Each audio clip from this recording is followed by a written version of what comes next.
Berkoordinasi dengan manajemen klub Sriwijaya FC, Pemprov Sumatera Selatan membagikan bantuan sosial berupa beras 10 kg untuk 1.000 insan sepak bola Sumatera Selatan yang terdampak COVID-19. Herman Deru mengatakan bantuan beras ini dianggap lebih aman dan jelas dibandingkan dengan bantuan lainnya. Selain itu, hal ini dapat menggerakkan perekonomian para petani beras yang ada di Sumatera Selatan. Tapi kalau saya di Sumsel ini milih beras saja. Ini yang paling tidak rawan terhadap niat-niat curang orang ini kalau beras ini, karena kita ambil dari institusi yang jelas, institusi itu mengambil dari petani. Inilah alasan keduanya, saya ingin ada ekosistem yang berjalan.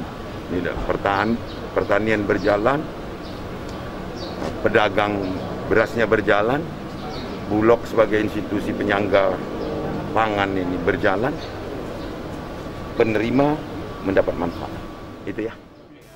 Sementara itu, Henry Zainuddin berterima kasih dengan adanya bantuan ini dan berharap bantuan ini bisa membantu dan sebagai motivasi insan sepak bola Sumatera Selatan.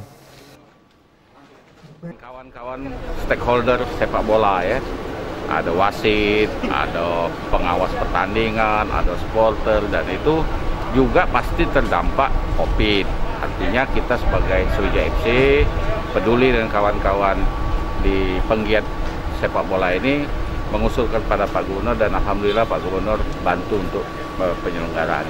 Ada 1.000 beras yang kita bagikan kepada stakeholder sepak bola. Berapa itu, Pak? Berapa kilo dapat, Pak? 10 kilo. Jadi masing-masing 10 kilo berdasarkan KTP dan berdasarkan klasternya kan.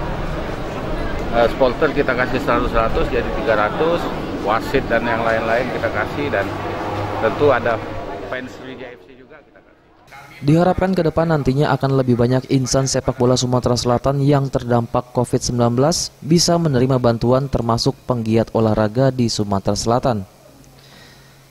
Eza PM, Sriwijaya TV.